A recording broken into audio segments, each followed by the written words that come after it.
திமுகவிலிருந்து எம்ஜிஆரை நீக்குவதற்கு காரணம், திமுக தலைவராக இருந்த கருணாநிதியிடம் கட்சி கணக்குகளை எம்ஜிஆர் கேட்டதுதான் என்று சொல்லுவார்கள். அது உண்மைதான். ஆனாலும் அது மட்டுமே உண்மை அல்ல. திமுகவின் பொருளாளராக இருந்த எம்ஜிஆர் கணக்கு வழக்குகளை கட்சியின் பொதுக்குழு செயற்குழுவில் வைத்து கேட்கவில்லை, பொதுவெளியில் வைத்து கேட்டார்.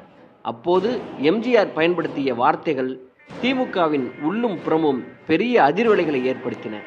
எம்ஜிஆர் கணக்கு கேட்டதற்காக மட்டுமே கட்சியிலிருந்து நீக்கப்படவில்லை.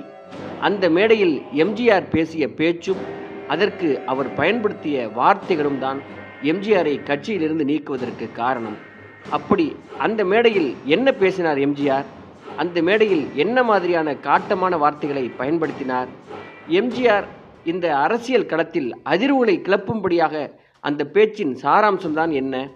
சர்ச்சைக்குரிய அந்த பேச்சின் மையக்கருத்து தான் என்ன? இந்த விஷயங்களை அவர் பேசிய